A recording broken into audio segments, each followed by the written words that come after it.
พื้นเมืองยาแบบแผ่นหมอนี่บ่ได้กินนึงบ่บอกกินมันให้คักบ้านกินยาแบบว่ากินยาหมอใช่ไหมพอต้มยากินนี่ก็คือว่าจะคล้ายๆแนวรุ่นก่อนแน่แบบเจ้าทางว่าก็คล้ายแน่มันนี่กินยาตัวนั้นนี่ยาแพทย์ยาหมอคนว่างอกมากแทงผัดเขาแล้วแบบผัดนี่คือตุ้มผ่าตุ้มเพนหนาวบ่หรือว่าเนี่ยหนาวนี่ว่าจะอาบน้ำนะโอ้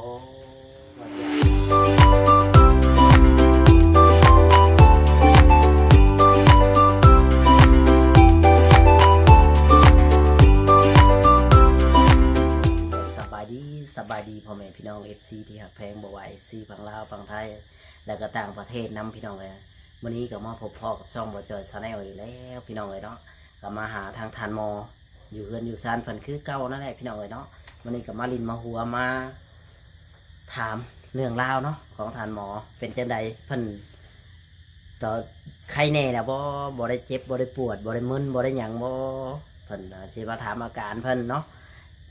ใครเนี่ยใครดีขึ้นบ่หรือว่ายังเจ็บยังมึนยังแบบชาสิเป็นในอาการเนาะไปพูดคุยแล้วก็ไปสอบถามน้ำกันเลยพี่น้องบ่จากซาเสียเวลาน้ำกันพี่มาสบายดีท่านหมอเนาะพี่น้องเลยก็มาสิไปหานั่งใกล้ท่านหมอกันพี่น้องเลยไปพูดคุยกับเพิ่นเป็นจังใดเฮาก็เข้ามาหาท่านหมออีกทีนึงสบายดีเด้อFCเป็นจังใดใครเนี่ยบ่อาการมันยังอยากมึนอยู่เลยอยากมึนบ่อาการมึนแบบว่ามันมึนมันชาบ่มันชาดิเจ็บบ่ได้เจ็บก็บ่ได้เจ็บมึนปวดก็บ่ได้ปวดมึนเลยแต่ว่ามึนอย่างเดียวมึนคือไม่งอดตอดแต่มึนยอดมันแบบพอดีแบบว่าเอาอึดอัดอยู่ยากเนาะพอดีอยู่ยากท่านหมอคิดในกำไรชีวิตของตัวเองกำลังคิดว่าสีดีปกติบ่หรือว่าสีมึนแบบนี้ตลอดจังว่าอยู่นี่ฮันก็มีความหวังยกก้าวว่ามึนนี่ก็ถือว่าก้าวที่ดียกเพราะว่าเขากินยาอยู่ต้มเขาใหม่เขาก็กินแบบว่ายาพื้นเมืองยาแบบแผ่นหมอนี่ไม่ได้กินเลยบอกกินมันให้คักบ้านกินยาแบบว่ากินยาหมอพอต้มยากินนี่ก็คือว่าจะคล้ายๆแนวรุ่นก่อนแน่แบบเจ้าทางว่าก็คล้ายแน่มันนี่กินยาตัวนั้นนี่ยาแพทย์ยาหมอคนว่างอกมากแทงผัดเขาแล้วแบบผัดนี่คือตุ้มผ่าตุ้มเพนหนาวบอกเลยว่าเนี่ยหนาวนี่ว่าจะอาบน้ำนะโอ้ว่าจะอาบน้ำฮ้อนบอกกันเลยเอาใส่เสื้อยังไม่ได้อาบน้ำพอแต่เช้ายังนอนเลยนอนทำการเต้นนอนอาบน้ำจะอาบน้ำแบบไหนไม่ได้น้ำแห้งอยู่ป่ะออกก็บ่แห้งแล้วจะเล็ดกันนั่นแหละวันโยกให้วันนั้นคือคู่เราคู่เดียวโอ้คนโยกให้แล้วแล้วก็รอทาเขาอาบน้ำอย่างเดียววันนี้คนโยกให้คนนาพากันท่านหมอให้คนโยกให้กับน้ำกับบุคคลแห้งเนาะเจ็บแค่ใจว่าลุงเพิ่นช่วยโยกน้ำให้แล้วก็ตั้งน้ำไว้ให้อาบเนาะฉันว่าท่านหมออยู่คนเดียวเนี่ยโอ้โหสิลำบากเลยได้เยอะสูบไปหลายกับมือเนาะแบบว่าอาการจอนยังมือเลยบอกดีว่าแบบเมื่อยกับว่าได้เมื่อยมีจะมึนอย่างเดียวนะเป็นยามึนนี่ที่ว่าที่สว่างถ้ายามึนนี่สว่างขึ้นก็สิดีขึ้นดีเนาะแบบว่ายังมึนแบบว่ามันมึนเป็นบาดบ่หรือว่ามึนตลอดมึนตลอดแต่บ่แห้งบาดแห้งบาดคอยบาดแห้งบาดคอยนะบาดแห้งบาดคอยแบบเวลาแห้งก็แบบอึดอัดในน้อยนึงเนาะในกระโตทำมันก็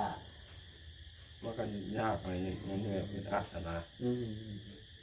เรื่องนอนกลางคืนนี่มันมึนมึนแบบอากาศร้อนในติอากาศร้อนเนี่ยตรงนี้เลยพัดบาดมันอึดอัดผมมีผัดลมผัดมันให้อึดอัดเฉพาะท่านหมอยังบ่อยากเข่านอนในมันร้อนแบบนี้ร้อนมันร้อ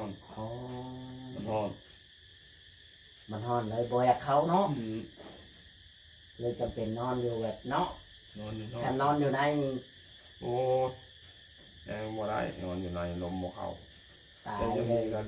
ยังมีอะไรมาสงัดเลยมันก็ฮ้อนเอ้าเมื่อไหร่ลมมาใครแน่อาศัยลมอยู่นี่ อาศัยลมเนาะ เนาะ อันนี้ขนาดมันโล่งได้นี่ มันห่วง ถ้าแม่นบ่จอยหามาแบบของแบบบางๆหลายนี่แห้งกว่านี้ แล้วแห้งนะ อันนี้ใครแน่ว่า ใส่มันร่วงแน่ มันล่วงเนาะ ตอนเมื่อคืนนี่ป้า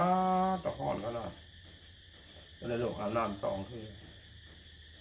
นนี่แหละ ในชีวิตถามหมอตอนนี้นี่ในใจนี่อยากได้อย่างในใจตอนนี้นะคิดว่าเฮือนก็ได้แล้ว โย่เรืออะไรกับไผ่นี่นะ แต่ได้ไพ่อันเดียวนี่คือจบบ่ในชีวิตนี่ ไผ่นี่มันพอได้ใส่เป็นห่อนใส่เป็นลมพอได้หุงข้าวอันนี่มันหุงไม่ได้ เราจะกินข้าว เป็ เป็น นน้ เป็นไป ำถ้าไปกินขึ้นไปก็จะได้ไพ่ ไผ่นี่นะพอได้ใส่น้ำก็หุงข้าวพัดลมนี่นะ พอได้พัดเนาะเวลามันห้อนแห้ง เนาะ มันมาห้อนเขาก็บ่เปิดเนาะ บอกเปิด นี่แหละถามหมอเรื่องไพ่นี่มันก็เดินทางมาก็ไกลเติบอยู่ว่าราคามันสิเท่าใดเฮาก็ยังบ่แน่ใจ มันอย่างน้อยมันก็ขั้นต่ำ30,000กว่าอยู่แล้วแหละก็ประมาณนั่นแหละ30,000นิดๆนึง35,000บ่ประมาณนึงเฮาก็ยังบ่แน่ใจ35,000เฮาก็ต้องไปถามคนที่ว่าเพิ่นเอาเข้าอีกเนาะถือว่าประมาณนี้แหละ มันต้องมีเสียงบอกไก่อันนี้ไก่ ทางนึงบ่ไกลกับมันดินเขามันยันเขาบ่ให้ผ่านนะพี่ เลย เฮาว่าบ่ได้ อันนี้มันแค่นี้ทางนี้มันผ่านเรื่องลูกหลาน เลยมันมีทางอยู่เลย มันก็สิง่ายกว่าอันนั้นมันก็สิใกล้มันก็สิแบบว่าถึงสิไกลแต่วันผ่านเรื่องลูกเรื่องหลานเฮา เลย คือแบบนี้มันผ่านที่ก็มันก็สิง่ายแล้ว เลย จักเพิ่นสิให้ผ่านบ่บางเทื่อเพิ่นก็เฮ็ดเรือนเฮ็ดชานได้จ้ะเจ้าไปตั้งเสาไฟเสาหยังไว้เพิ่นก็สิให้เจ้าลื้อแล้วมันบ่มีหนทางแบบนี้แค่นี้เฮาตัดมาจากเรือนลูกเรือนหลานเฮามันก็สิง่ายอีกแบบนึงนี่แหละคันว่ามีผู้ใหญ่ใจดีเพิ่นอยากเข้าพื้นเข้าไปให้บ่เจอก็สิไปถามเรื่อง คนที่ว่าเพิ่นมาตั้งว่าเท่าใดมันสิมันยังสิฮู้จักอันนะเราก็ต้องไปถามเขาคันว่าเฮาสิไปถามก่อนเฮาก็จักสิได้บ่ได้เฮาบ่ฮู้อันนี้นะ เลย เฮาก็ให้คำตอบบ่ได้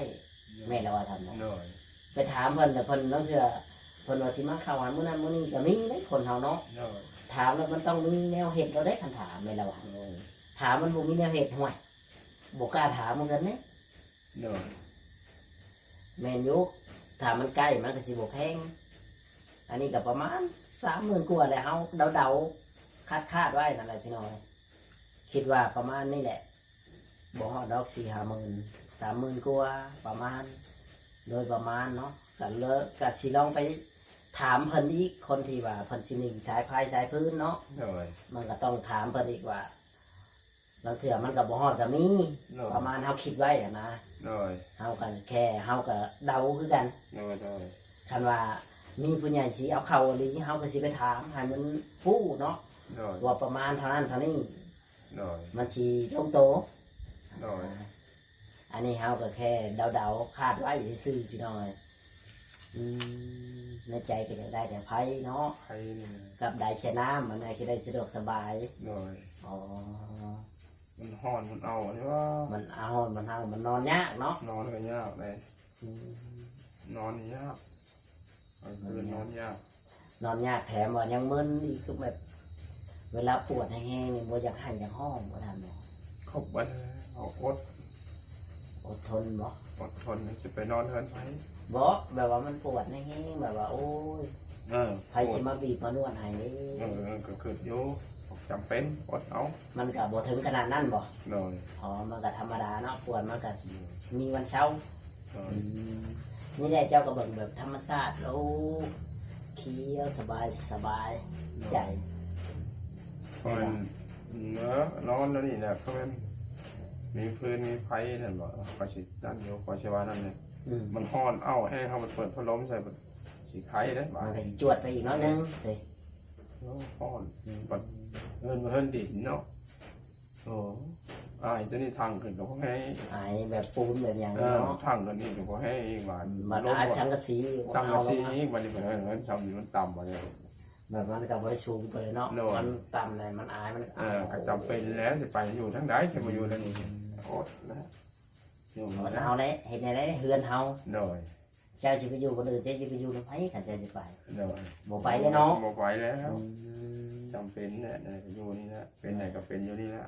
จะเป็นอยู่เฮือนเจ้าของ หน่อย สิเป็นก็เป็นในเฮือนเจ้าของสิตายก็ตายเฮือนเจ้าของเนาะ หน่อยเป็นยังไงเป็นนั่นนี่นะ อืม บ่พบบ่หลีกบ่ไปใส่อยู่นั่นนี่ หยังก็เฮาได้ชำนี้แหละเนาะ หน่อย ดีใจบ่ได้ชำนี้ ดีใจอยู่ อืม ดีใจหลายเดี๋ยวเขาบอกขอบใจน้ำเพันเขาบอกขอบคุณน้ำเพันไม่ใหญ่ใจบุญขอให้เพันนั้นมีความสุขขอให้เพันนั้นร่ำรวย อืม ให้เพันพุ่งเครื่องเริ่มตัวหน้าไปว่ะ เพิ่นเห็นรอยยิ้มของเจ้าเพิ่นก็ดีใจ นั่นแหละจะว่ายิ้ม นั่นน่ะ ยิ้มไป เพิ่น ยิ้ม มีเอ้าที่เพิ่นเห็นว่าลุงหมอยิ้มเพิ่นก็มีความสุขถ้าลุงหมอทุกข์เพิ่นก็ทุกข์ใจคือกันเด้ หน่อย เห็นบ่ลุงหมอผมรอยยิ้มบ่ฮู้ว่าเพิ่นก็ทุกข์คันลุงหมอยิ้มแบบว่า มีความสุขแบบว่า ได้ของมาก็มีความสุขอ่ะเพิ่นก็ดีใจว่าหน่อยแต่ว่า เนาะนี่แหละพี่น้องผู้ใดได้โทรมาขออนุญาตรับคลิปรับก่อนเด้อพี่น้องเลย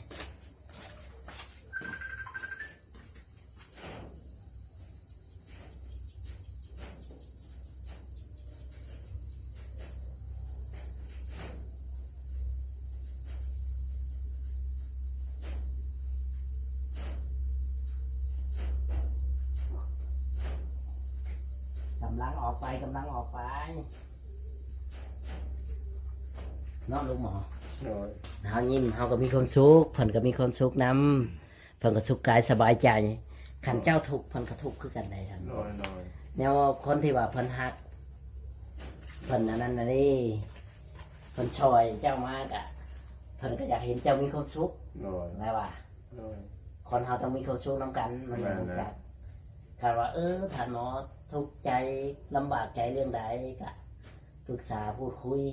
หน่อย นํกันแม่นละว่า หน่อย คือทานหมอเนี่ยลำบากตอนนี้เลยคิดอยากได้พื้นอยากได้ภัยให้ได้ทานหมอก็ยังคิดอยากได้คันได้มาทานหมอสิบ่มีคนชุกว่าสามีพัดลมพัดเย็นๆนะ หน่อย เฮาแค่คิดได้นี่ หน่อย แม่ละว่าเฮาก็ยังว่าบ่ได้ หยังคือกันคันได้อย่างใดอย่างหนึ่งสมมติว่าเจ้าได้เตียงเจ้าสิได้นอนเตียงเจ้าสิบ่มีคนชุกว่าอ้าวได้นอนเตียงคือคักแท้ ครับ มันคือใครกว่านอนต่ำแหละใครกว่านอนพื้นนะหยังคือกันนี่แหละเพิ่นให้หยังเกิดคนชุกกับตัวนั่นแหละ หน่อย มื่อนี้บอจอยก็ได้สั่งอันนั้นไว้แล้ว สั่งตู้กับตู้ไว้ถ้วยไว้บวงให้ทานหมอมื่อนี้ก็ได้ มีโอกาสได้ไปสั่งไว้ แต่บ่ฮู้ว่าเพิ่นแล้วมื้อใดดอกเดี๋ยวเพิ่นก็โทรมาหาบอจอยเอง หน่อยหน่อย บอจอยได้บอกเพิ่นแล้วว่าแล้วมื้อใดก็โทรมาสิได้ไปจ่ายเงินจ่ายคำเพิ่น หน่อย เพิ่นได้ก็บอจอยก็เอาผู้ใหญ่ปานใดเอาพอดีแบบย่างสบายให้ทานหมอแบบ หน่อย ไว้ถ้วยไว้บวงสบาย หน่อยหน่อยหน่อย เนาะ หน่อย มันยังบ่ได้ยะพี่น้องเลยไปเด้โทรมามันยังสิได้สะดวกสบายของทานหมอที่ว่าย่างกับสิบเกะกะ ที่เหลือก็เฮาไว้ถ้วยไว้บวงยัดไว้ในตู้เนาะ หน่อย กับข้าวกับน้ำมันก็ยัดไว้ฮะ หน่อยหน่อย มันก็สิสบายอีกแบบหนึงมันก็สิบ่หกบ่เหือคือแบบนี้แล้วไว้ มันบ่มีบนไว้แบบนี้ หน่อย นี่ก็กว้างควางอยู่พี่น้องเลยแต่อันนี้ไปฮอดนี่ก็แม่นนึงคันว่าวางยาวแบบนั้นมันก็สิชันนี้ประมาณแขนนึง หน่อย ถ้ามองเวลาน่ะก็กิ้งนอนแถวนี้แน่เนาะ นอนตรงนี้ ชักแล้วก็เสื้อผ้าหนาเพล สักนะ ชักไปน้ำตัวใดนุ่งเลยก็ชักไปน้ำมันยังโบราณเลยนะท่านหมอ หน่อย ถ้าเอาทาชักบาดเดียวมันก็สี น้องน้องบนน้องหลายโตของบริไปตรงไหน มันก็สียะผู้ชักอีก หน่อย นะเอาหนุ่งโตสองโตดูว่าหนุ่งมันนี่ตัวหนึงชักก้อน หน่อย กับมันแห้งก็เนี่ยก็เปลี่ยนมาหนุ่งตัวนี้ก็ชักมันเลยสิง่ายนะ หน่อย เนาะแต่เจ้าจะได้มีความสุขกับมันเห็นหยังก็อยากมีความสุขเลยว่ะ โดย เจ้าอยากมีความสุขหรืออยากมีความสุข ต้องมีความสุขว่าแล้ว เจ้าเลี้ยวเห็นป่าไม้เขียวเฮือนนี่ก็โอ้ได้เฮือนงามประชังก็ได้เลี้ยวบางติบเขาก็มีทั้งสองหน่วยปวดตะมันประชังโอ้เฮาก็มีชั้นนี้แล้ว โดย ก็ถือว่า ความทุกข์อีกอย่างหนึ่ง โดย ประชังก็ได้เฮือนก็ได้ห้องน้ำก็ได้โอ้ถ้าเฮาเฮ็ดแต่เศร้าโศกหลายก็บ่ได้เด้ โดยถึงว่าเจ้าของสิมึนก็สู้ สู้ได้เนี่ย มึนก็สักวันหนึ่งเฮาคิดว่ามันสิหายมันก็ต้องหาย คิดว่ามันสิเศร้าอยู่เลย คิดว่ามันสิเศร้าสิ กิ หาน ย ยาอยู่ปัวอยู่ ก็เจ้าคิดว่าโอ้กูสิเศร้าว่าจะซั่นจังซี่เคยคิดอยู่ว่า ก็คิดอยู่ว่าเป็นวันนี้สิเศร้ามันก็นานเศร้าแท้ก็คิดอยู่ไหน บางเทื่อคิดนี่ท้อใจบ่ ท่อเนี่ยท่ออะไรเนี่ยว้าเฮินก็ได้แล้วยังก็ได้แล้วสุขภาพเนี่ยเป็นอันนี้จะสู้เบื่อปัวตัวเองตัวให้มันหันแหงขึ้นแต่ทีนี้นั่นก็ว่าจะงับได้กำได้โยจับได้โยจับยังก็ได้นั่งเลยก็ลุกก็ได้แล้ว เฮ็ดติดเลยมือก็ได้ตัดแล้ว ได้ เนาะ แล้วนั่งแบบนี้เขาลุกก็ได้แล้วนี่แต่เขาน้องมันนี่เนี่ยมันยังบ่ถอย นั่งขาดแต่มึนอย่างเดียวก็ต้องใช้เวลากับมันเฮาก็ต้องใช้เวลากับมันนั่นแหละ งานกินน้ำสไลด์แดงนะครับกินน้ำสไลด์แดงอย่ามากินน้ำสไลด์แดงกินแล้วมันหัด มันหัดแบบว่าโตเฮามันแน่นี่เขาก็ มันหัดเขาแต่ออกลั่นบัดน้ำคอตีนคอมือคออย่างลั่นบัด มันขยับบ่ได้แบบนี้เลย บ่ได้ได้นี่ คือแบบนี้มันเนี่ยขยับง่าย เดี๋ยวนี้ทางเขาจับได้ไปได้อยู่วันนี้ต้มออกมากินน้ำ ดีสู้ๆต่อไปแล้วนะเป็นกำลังใจให้เดี๋ยวมันก็หาย โดย หันยิ้มไว้กับความที่ความสุขของเฮาบรรทายชีวิตนะ โดย เฮาต้องสู้กับมันนะถือว่าเฮาได้มาถึงขนาดนี้แล้ว โดย ตั้งแต่เฮาย่างบ่ได้ นอนยาวเลย ตอนนั้นก็ยังลุกได้ย่างได้เด้ ไม่แล้วอ่ะ เจ้าสู้กับมันเท่ากันนี่มันก็ต้องสู้ไปชักมือหนึ่งมันก็หาย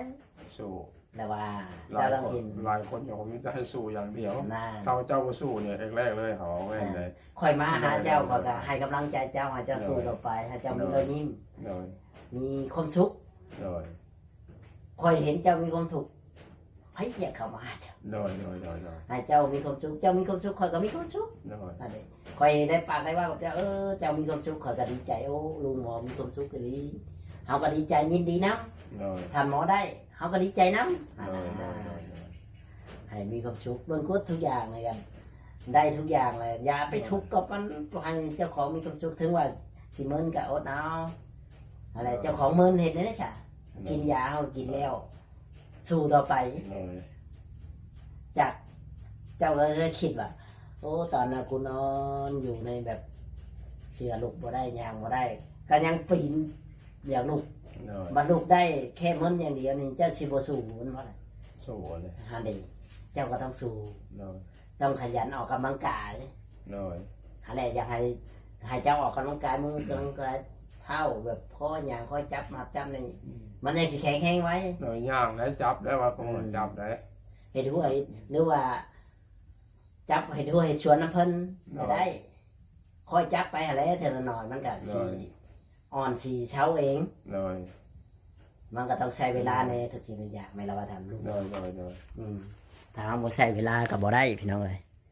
โอเค พี่น้องเลยเนาะคลิปนี้บ่จ่อยก็บ่มีหยังหลายสิขอจบคลิปไว้ก่อนพี่น้องเลยถ้าผิดพลาดประการใดก็ขอโทษขออภัยนำพ่อแม่พี่น้อง FC เนาะวันนี้ก็มาหาทางลุงหมอเพิ่นก็เพิ่นก็แค่ยังมึนอย่างเดียวเนาะก็นอนแบบฮ้อนนี่แหละก็อยาก โดย ขัดเป็นไปได้เพิ่นก็อยากได้ไฟผ้าแหละมาแบบเปิดพัดลมเวลาฮ้อนก็ฮ้อนอีหลีได้เนาะ ฮ้อนเลยฮ้อน ฮ้อนแบบโอ้เพื่อออกมาน้ำมาเห็ดกระลอกค่อยๆนะ เกล็ดเรา ฉันยังไม่จะจันเลย โดยเพื่อสิได้คู่นึง เพื่อสิเต็มคูนะโอ้ยกับบงายโอเคสู้ต่อไปนั่นแหละท่านหมอเอาก็เป็นกำลังใจให้เจ้า โดย ในอะไรเจ้ามีความสุข โดย ลูกหลานมาลูกหลานก็มีความสุขนำมีความสุขบ่หรือว่ามีทุกข์ มีความสุข ยิ้มไหนไม่มีความสุข นี่แหละพี่น้องเลยโดยสวัสดีและสบายดีลุงหมอโดย